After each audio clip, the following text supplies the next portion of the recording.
Irmãos, nós vamos meditar em Hebreus capítulo 11. Finalmente nós vamos entrar mesmo no capítulo 11. Né?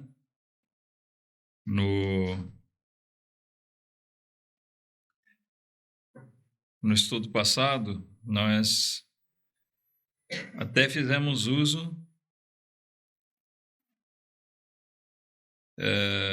de um versículo do capítulo 11, mas, na verdade, nós tomamos isso como ponto de partida para a gente focar melhor os últimos versículos do capítulo 10. A gente falou sobre que tipo de fé é esse de que a Bíblia fala. Que tipo de fé é esse que nós tratamos aqui? Tá? Principalmente ao longo do capítulo 11 todo. Ele nos mostra, só relembrando, para isso ficar evidente na nossa mente, irmãos. Ele mostra dois aspectos da fé. Um é o ato de nós crermos, né? Isso é a nossa fé. E o outro aspecto é aquilo em que nós cremos. A base sólida da palavra de Deus. Tá? Então, quando ele trata de fé aqui, esses dois aspectos, eles se fundem. Não é uma crença fanática. Certo? Que é a crença fanática. Aquela que você crê porque crê. Eu acredito nisso. Crendice. Por tradição, por opção. Não. Essa fé, esse ato de crer nosso, ele tem uma base sólida. Tem um fundamento. Amém? Não é uma crença vaga. E se nós pensarmos na fé, como Judas menciona, a fé que uma vez foi dada aos santos, ou seja, a palavra que foi entregue, ela por si só, a palavra, para muitos nós sabemos que ela é morta, mas ela causa seus efeitos quando nós cremos nessa palavra. Elas se fundem. Então, é disso que ele fala, e nós temos aqui no capítulo 11, os primeiros versículos, eles dão a melhor definição da fé. Por que ele vai tratar disso? Porque nós somos movidos pela fé. O crente, é por isso que a gente é chamado de crente. Crente é aquele que crê. Crer é sinônimo de ter fé. Por isso nós devemos ser crentes fervorosos. Andarmos na fé. É isso que move a gente. É isso que ele vai mostrar no capítulo 11 todo, irmãos. Ele está falando aqui da importância, no final do capítulo 10, da importância de nós sermos leais, de nós sermos fiéis, de nós amarmos a Deus e de nós dedicarmos nossa vida no serviço dele. O justo viverá pela fé. Capítulo 10, versículo 38. Então, nós precisamos entender o que isso realmente quer dizer.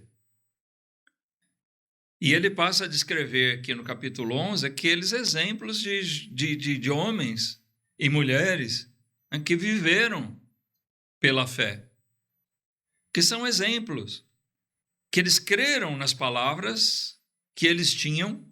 Nota, aqui nós vamos ter um aspecto interessante. A palavra de Deus, muitos desses aqui não tinham tudo o que a gente tem de revelação da palavra de Deus. Mas eles creram naquilo, se apegaram àquelas verdades e viveram por elas. Então, o autor de Hebreus está querendo nos mostrar que nós devemos fazer o mesmo que eles. Amém? Ora, a fé é firme fundamento das coisas que se esperam. E a prova das coisas que não se veem. Porque por ela os antigos alcançaram testemunho. Pela fé, entendemos que os mundos, pela palavra de Deus, foram criados. De maneira que aquilo que se vê não foi feito do que é aparente. Por enquanto, vamos ficar com esses 3 versículos iniciais aqui, tá? Do capítulo 11. Essa é a definição de fé. Primeiro ele diz, a fé é o firme fundamento das coisas que se esperam. É sim, lembra? Falei, não é uma fé fanática. É uma fé que tem fundamento, tem alicerce, tem base onde ela repousa. Ela está apoiada ali. A segurança da nossa fé tem uma base, não é feita na areia das lendas, das tendências, dos modismos. A nossa fé é firmada numa coisa sólida. A palavra de Deus, imutável, perfeita. A revelação de Deus, completa. A nossa fé é apoiada nisso. Nós estudamos domingo após domingo, todas as quartas-feiras, quarta após quarta, todas as vezes que nós nos reunimos, nós estudamos esse livro aqui. Nenhum outro. Eventualmente, aí a gente usa em algum estudo, com classe de varões, as irmãs, né? A gente pega algum livro que serve, na verdade, né? A gente escolhe alguns bons livros que eles servem de condutores só para a gente explorar alguns assuntos, mas o tema deles é a Bíblia. E se não for a Bíblia, tem que ser vetado. Mas tudo que a gente tem visto ao longo desse tempo que nós estamos aqui são bons livros, embora não inspirados, mas que nos levam, nos conduzem em aprender mais desse livro, da Bíblia. E a Bíblia toda ela, sempre mostrando a vontade de Deus, revelando Deus, revelando nossa condição e revelando, acima de tudo, o assunto principal para nós, a pessoa de Cristo, a pessoa e obra do nosso eterno Redentor, Salvador Jesus Cristo.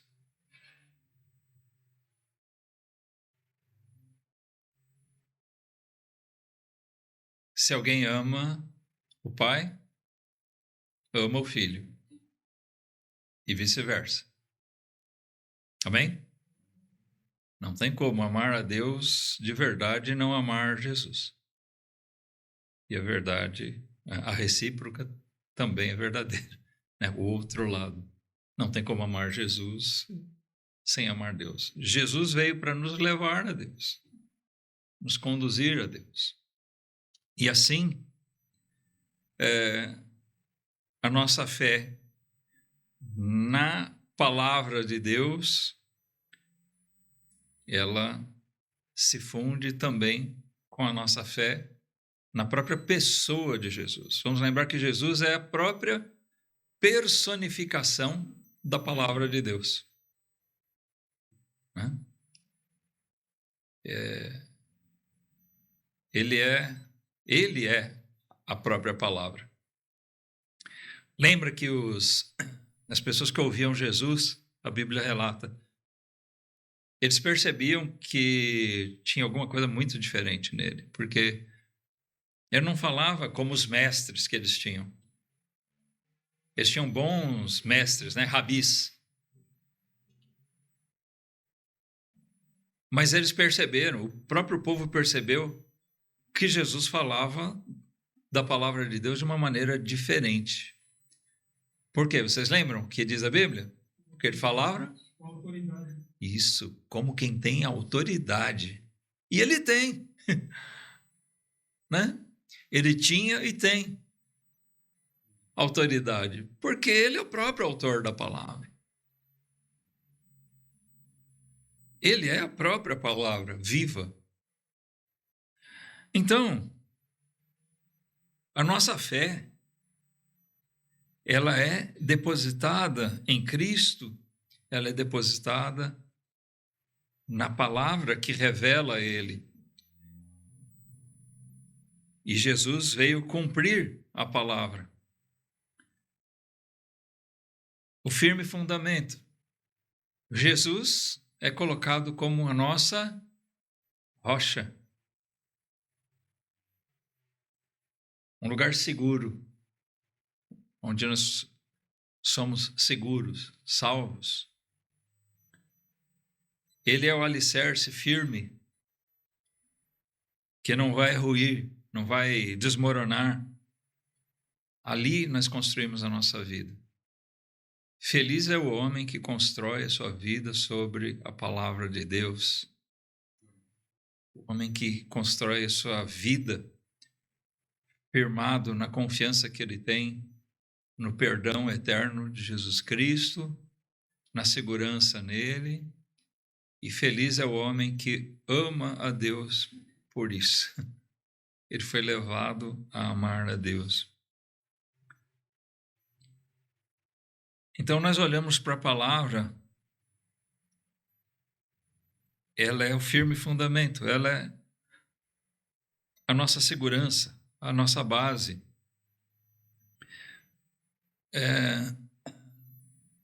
As pessoas muitas vezes são céticas com relação à palavra de Deus. Isso é um livro escrito por homens, desprezando. Muitas vezes pessoas que nem conhecem a Bíblia, muitas vezes, né? Alguns leram, estudaram, mas estudam com uma visão totalmente distorcida, até alguns já fazendo isso no espírito de querer encontrar alguma coisa para criticar, porque eles são incrédulos mesmo, são cegos. Mas quando nós analisamos as coisas, nós vemos que a Bíblia, ela é, sim, a base mais sólida que alguém pode ter. Eu tenho feito uma coisa aqui com os juniores. A gente está estudando um pouquinho sobre a origem das coisas, a criação.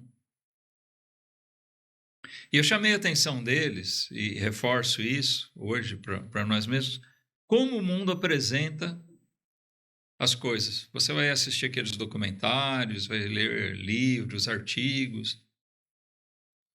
Quase sempre, 90 e tantos % das vezes você vai encontrar assim.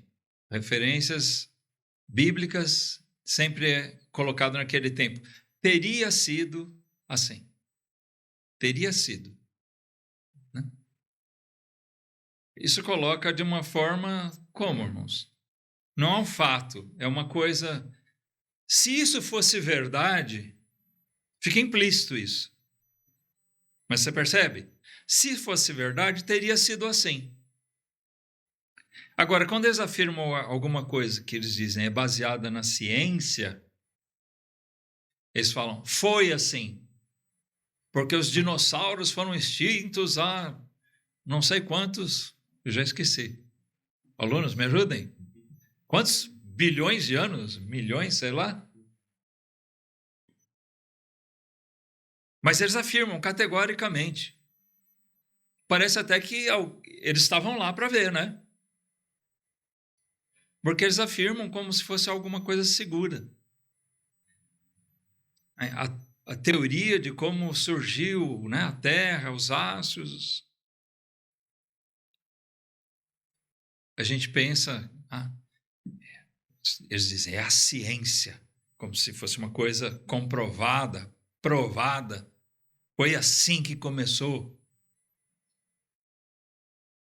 Aí a gente estava vendo aqui, você sabia que não existe uma teoria só da origem? A própria ciência se divide. Quantas são mesmo, rapaziada? 5, né? Tem pelo menos 5 teorias diferentes. São teorias. Da ciência, sim, a gente poderia dizer. Teria sido assim. Se for essa teoria A, ou a B, ou a C, né? Teria sido dessa forma.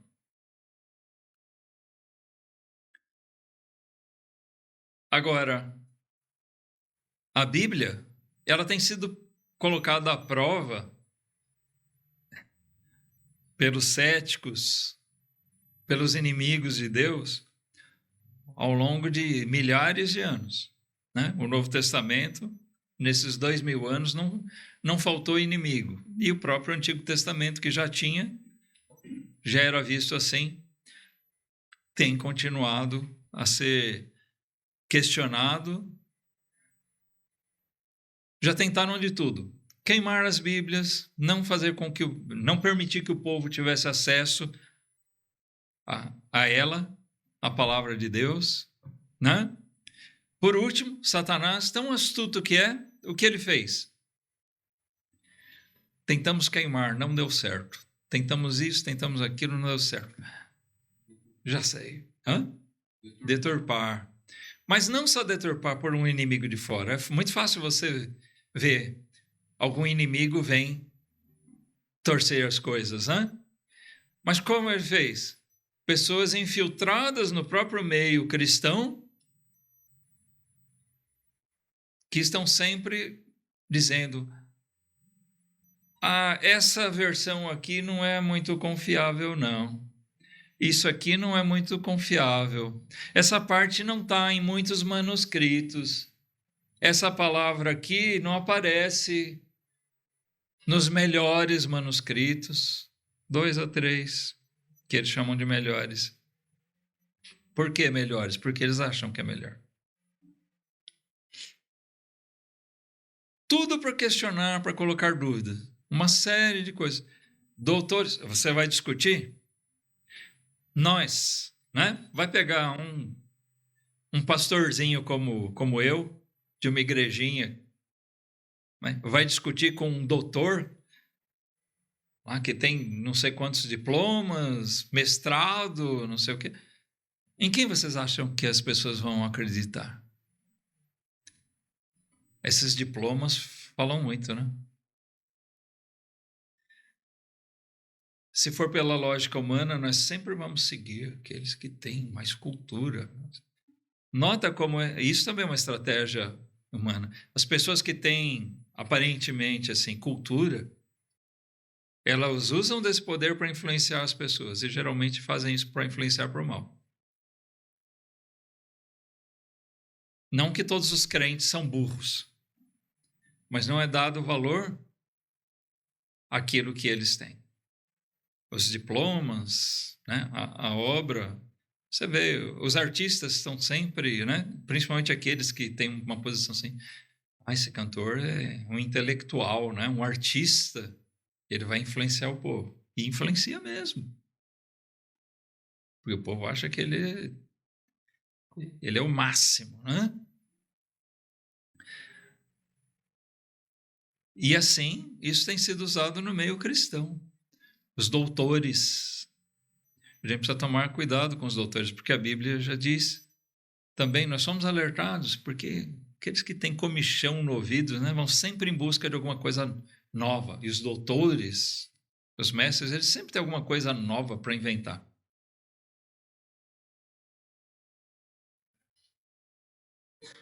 Mas se nós olharmos pela fé, e aí eu estou falando, a nossa disposição em entender mesmo a palavra de Deus e confiar nela como ela é,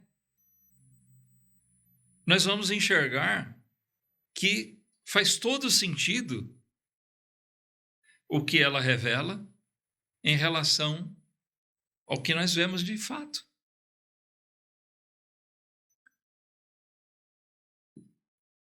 Desde a criação até o destino do mundo. Alguém é capaz de ler a Bíblia mesmo e de olhar para o mundo que nós estamos vivendo e dizer, não bate? Está entendendo o que eu estou dizendo? Nós olhamos, a Bíblia revela como vai ser os últimos dias. Os homens deram as costas para Deus. Romanos 1, eu sempre faço referência a essa passagem, que ali Paulo trata disso com clareza. Os homens deram as costas a Deus. E depois Paulo vai dizer como serão os homens dos últimos dias. Como é o mundo dos últimos dias? Jesus falou sobre isso, os profetas, os apóstolos. E é o que a gente enxerga. A palavra de Deus sempre faz todo sentido. Uma coisa que me faz muito bem é ver Deus. A gente lê lá em Gênesis um relato antiquíssimo, irmãos, de 4.000 anos atrás. E Deus fala para Abraão, faz uma promessa para ele. Eu vou fazer de você uma grande nação. E eu vou te abençoar. E eu vou abençoar os que te bendizerem, e vou amaldiçoar os que te amaldiçoarem. Deus faz promessas de proteger a descendência de Abraão. A gente vê a descendência de Abraão em Israel, com toda a infidelidade, e Deus pesando a mão sobre eles, corrigindo, como disse que ia fazer. Então, não é surpresa para a gente o holocausto da Segunda Guerra Mundial. Ali era Deus de novo pesando a mão sobre Israel, como já tinha feito antes, no cativeiro da Babilônia, na destruição de Jerusalém lá por Roma, general Tito, a perseguição, a dispersão deles. Deus pesa a mão, mas não destrói esse povo. Por quê? Porque ele tem uma promessa. E para Deus é assim, promessa feita é promessa cumprida. Amém?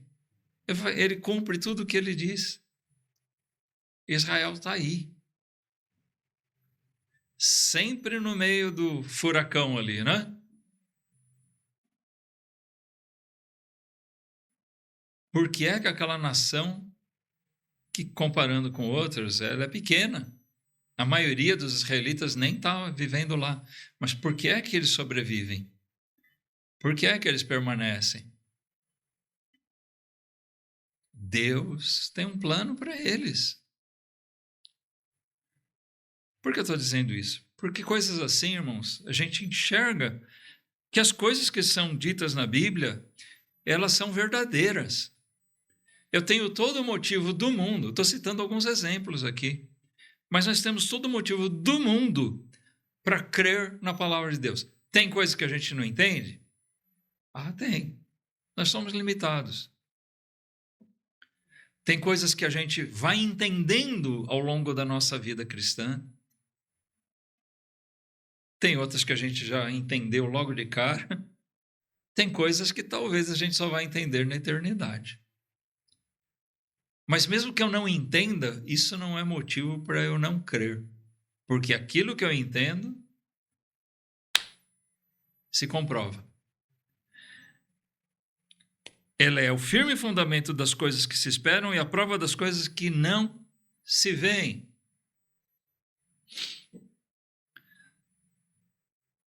A Bíblia não é ciência. Nós estamos comparando. voltando ao assunto dos juniores aí, né? Nós estamos comparando a Bíblia, a fé, com ciência. Mas a Bíblia não é ciência. A Bíblia ela não foi escrita para ser um livro científico. A Bíblia, o relato da criação, não foi dado para nós como um relato científico. Não.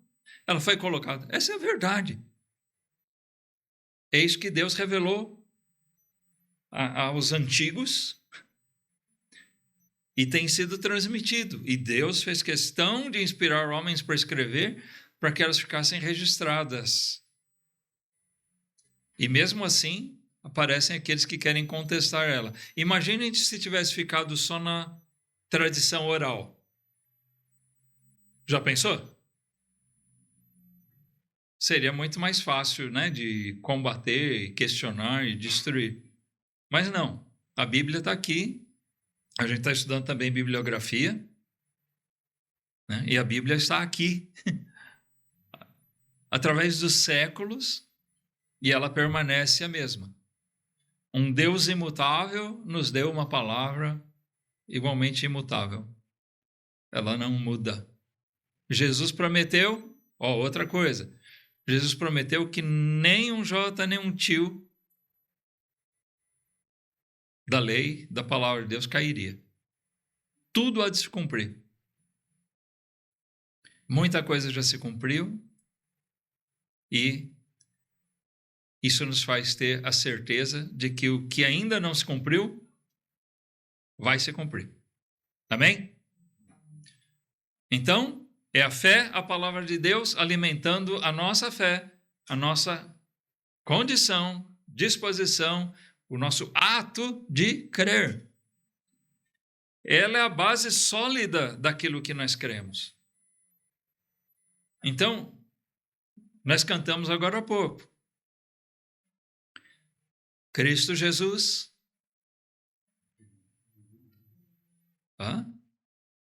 Mais forte? Eu ouvi alguns aí. Cristo Jesus, em breve virá. A gente canta isso por cantar ou canta crendo nisso? Você crê que Jesus em breve virá? Você espera nisso? Outro dia eu falei, já pensou? A gente às vezes vê espetáculos grandiosos, fica encantado. Mas eu fico pensando, esse é o maior espetáculo da Terra. Não tem show de luzes, nada que deve ser mais encantador, mais maravilhoso do que ver o próprio Senhor voltando. Já pensou? Que coisa grandiosa. Ele não vai voltar como da primeira vez, nascendo ali, num lugarzinho discreto.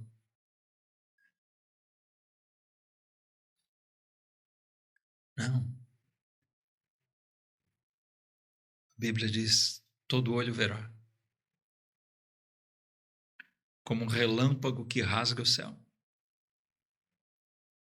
Mas não só num lugar. Todo o mundo, todo olho, todo mundo que estiver aqui vai ver. Crentes e descrentes. Até mesmo aqueles que o traspassaram. Até os inimigos de Jesus vão ver. É a coisa mais maravilhosa. Alguém pode rir e debochar. Sério que você imagina que isso vai acontecer? Isso é fictício. Não, a Bíblia diz que vai ser assim. Eu creio. Eu tenho motivos para crer nisso? Tenho, de sobra. Não são teorias científicas apresentadas. É revelação de Deus. Deus disse e tem feito. E Deus disse e vai fazer. Ele é o firme fundamento das coisas que se esperam. Por que nós esperamos a vinda de Cristo? Porque a palavra de Deus me diz que vai ser assim. E assim nós nos apegamos a essas palavras. É a prova das coisas que não se veem. Nós não vimos o mundo sendo criado. Tem alguém aqui que é tão antigo que viu isso? Não, né? Claro que não. Mas nós cremos. Por quê? Porque a Bíblia relata que foi assim que Deus fez. Mais uma vez, falando sobre a criação, a ciência tenta encontrar uma justificativa. Bom, surgiu através disso ou daquilo. É uma recriação. Tem umas ideias de que, né, o universo ele expande e depois ele retrai novamente, volta ao zero e depois ele recomeça. Tem a teoria do Big Bang, né? Uma explosão, a gente diz, mas o que explodiu? Para haver uma explosão tem que haver alguma matéria, seja sólida, líquida ou gasosa. Alguma coisa tem que provocar uma explosão. O nada não explode.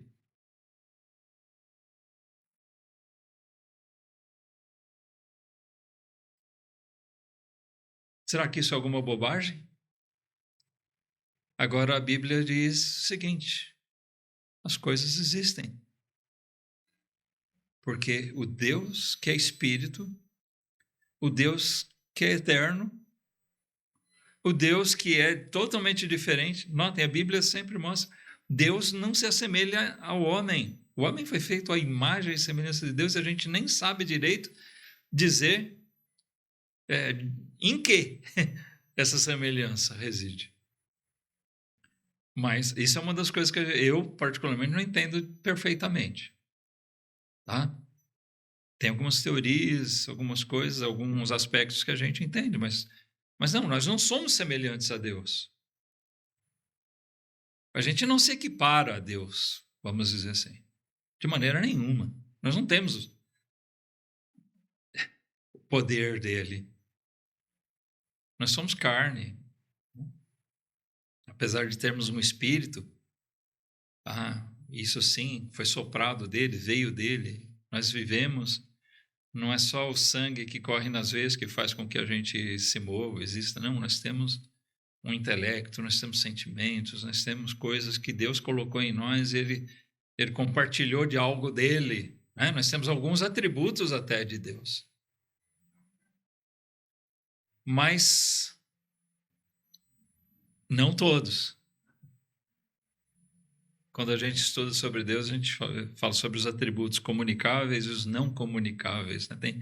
Tem qualidades, atributos de Deus que nós não temos. A eternidade, bom, nós vamos ter em Cristo, viver eternamente. Mas a onisciência, a onipotência, isso nós não temos, nunca vamos ter. Mas nós sabemos que esse Deus que a Bíblia revela, ele é totalmente superior a tudo aquilo que nós podemos enxergar, que nós podemos conhecer. Em todos os atributos dele que a gente pode identificar já, que são minimamente compreensíveis para nós. Mas sabe, esse Deus é que a Bíblia diz, ele tem o poder para dizer, haja e fazer do nada alguma coisa vir a existir. É do que ele fala no versículo 3. Pela palavra de Deus foram criados os mundos.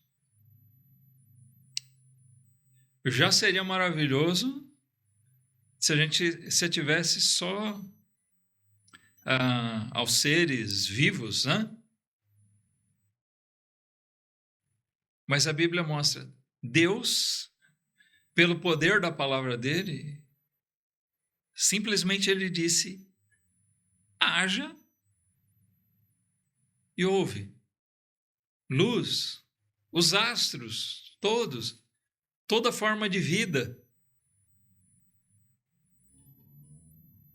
Tudo que nós podemos ver e até coisas que nós nem conseguimos ver, tudo foi criado pelo poder da palavra de Deus. As galáxias que nós, né, só os cientistas talvez com como chama? Um telescópio, né, muito potente, eles podem enxergar alguma coisa lá. Nós não temos essa capacidade, mas tudo aquilo, toda a expansão, tudo foi criado simplesmente pelo poder da palavra de Deus. Deus disse: haja, e veio a existir.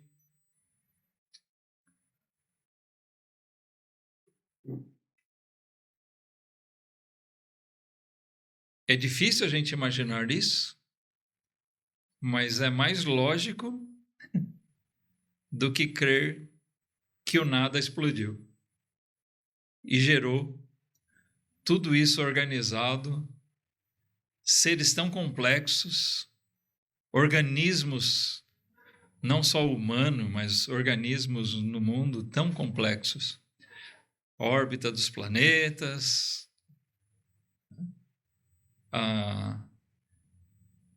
gente,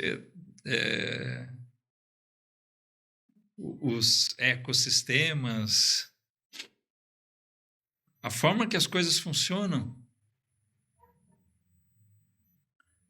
como nós funcionamos.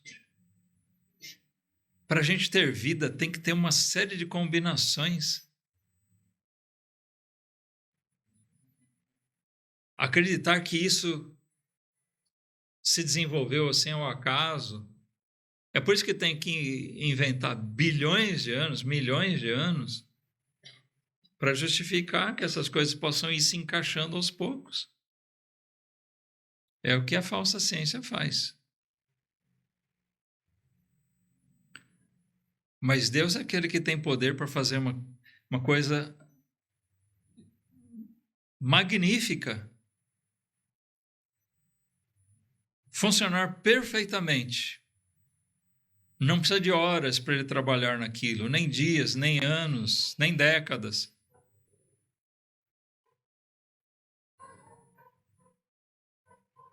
Ele tem o poder de dizer: seja, e é. A Bíblia revela Deus assim. A Bíblia revela a criação assim. A Bíblia revela as promessas de Deus dessa maneira. Elas acontecem de forma espantosa, maravilhosa. Tudo que vem de Deus é grandioso. O Filho de Deus vir ao mundo. Um nascimento virginal.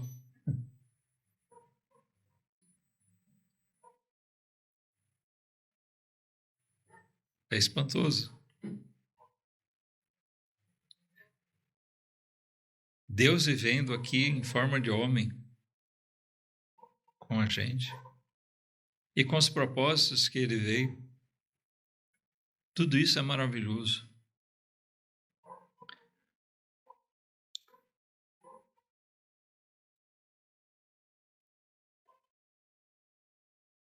Se a gente precisar ver para crer, isso não é fé.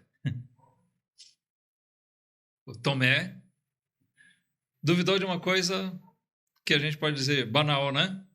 Jesus apareceu para os discípulos em um dia depois ressuscitado.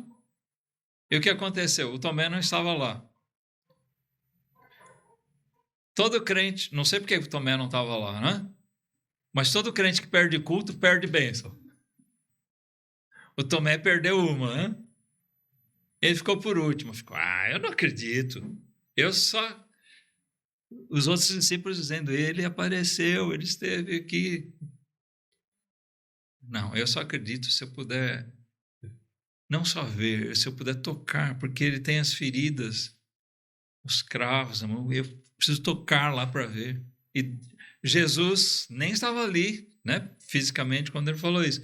Quando Jesus apareceu a eles novamente, se não me engano, uma semana depois, Jesus já logo, ô Tomé, vem cá, toca aqui. Toca aqui a ferida do meu lado. Você disse que só acreditaria se pudesse tocar? Tá bom. Vem cá. Mas eu vou dizer uma coisa para você. Bem-aventurados os que não viram e creram. Que eles confiaram na palavra. Por quê? Porque Jesus tinha prometido que ele não seria retido pela morte.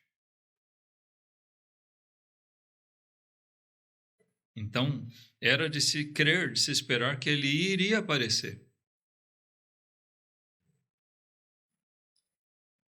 Como era pequena a fé dos discípulos, né? Eles temeram que Jesus fosse morto e não voltasse. Mas ele disse, eu vou voltar.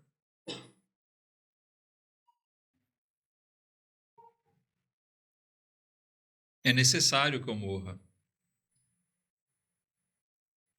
Mas eu vou ressuscitar. E eles chegaram a duvidar.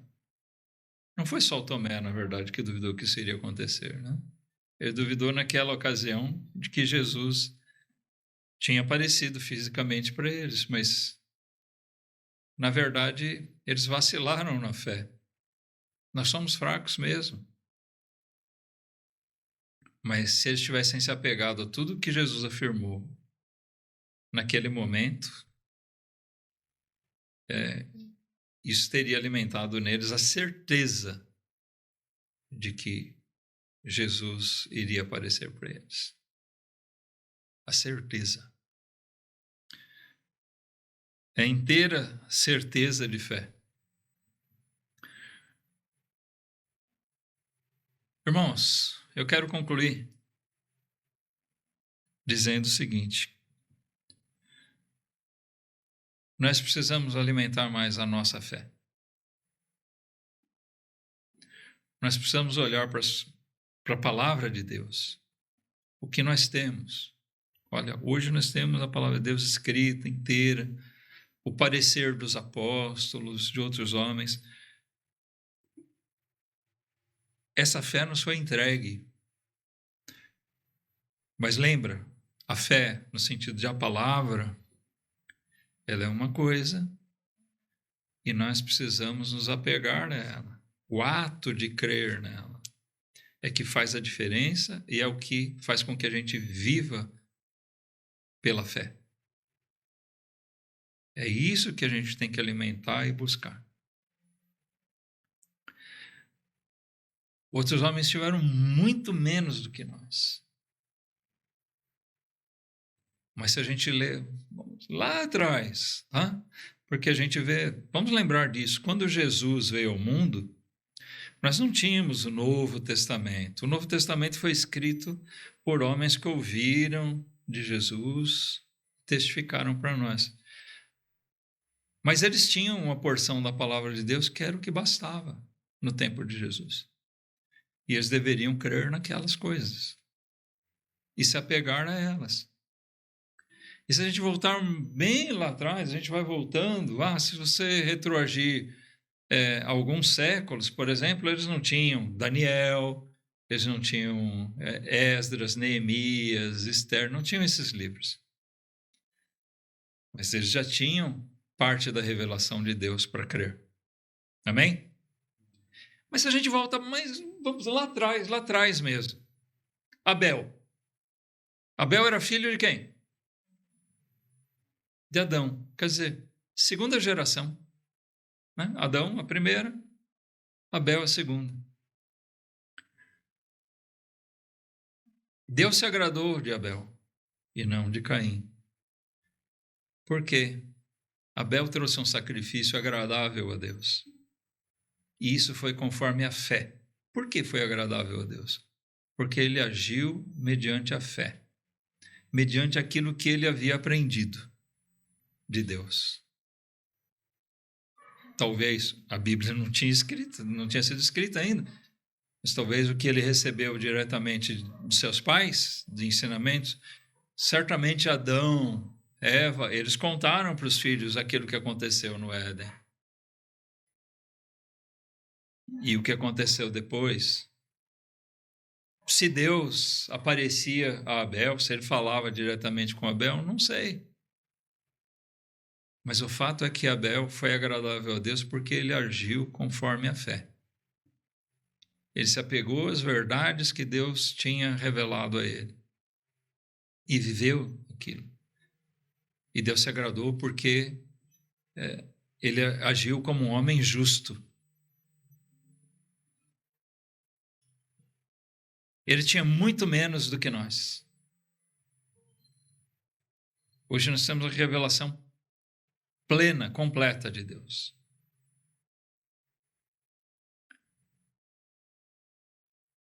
Nós temos mais embasamento ainda para crer. Amém? Nós temos uma base sólida, maravilhosa, o testemunho de vários homens, os fatos, o destino do mundo, as próprias obras de Deus na nossa vida.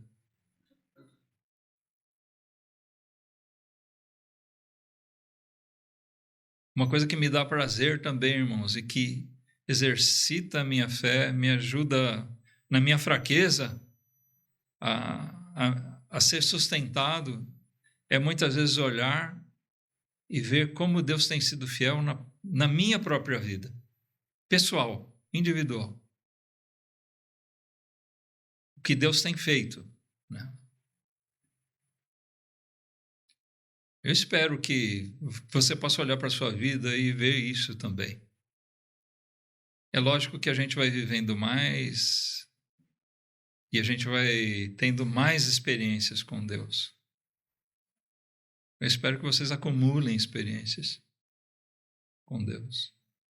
Mas que você, por mais jovem que seja, crente, mas que você possa olhar para a sua vida e enxergar isso.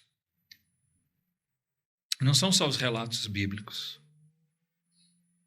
mas é quando a gente vê a nossa vida em conformidade com a palavra de Deus. Tudo que Deus diz na palavra funciona para nós. Deus agiu com Israel, prometeu abençoar ele na sua fidelidade, ou não, na sua infidelidade. Isso aconteceu na vida dos servos de Deus, as consequências do pecado. A gente é capaz de enxergar isso sendo refletido na nossa própria vida? Israel, será que não entendeu quanto valia a pena servir a Deus, ao Deus verdadeiro? Será que nós entendemos isso?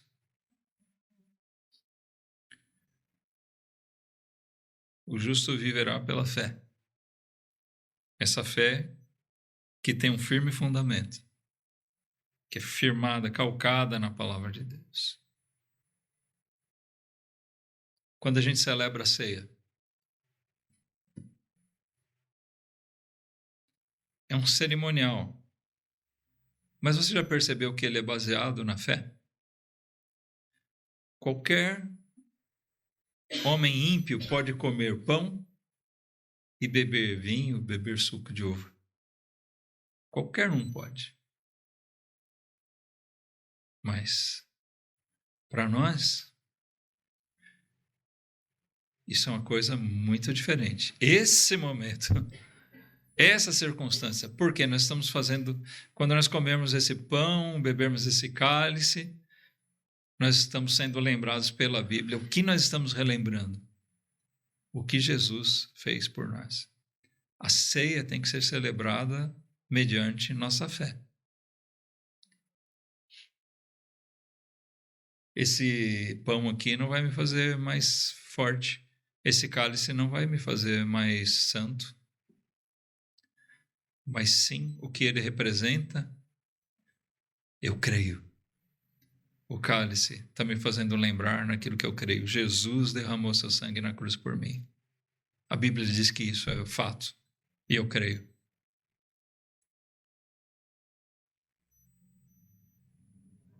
É o único meio que nós, pecadores, e que continuamos sendo pecadores, mesmo depois de crermos, só provando como nós somos falhos, é impossível o homem, pela sua própria justiça, requerer um lugar junto a Deus. Só tem um jeito, se a justiça do perfeito Filho de Deus for atribuída a nós. Amém? A ceia fala disso, irmãos. Quando a gente toma a ceia, quando a gente tomar a ceia, agora nós estamos falando disso. A justiça perfeita do Filho de Deus foi atribuída a mim. Naquele momento em que eu abracei essa verdade.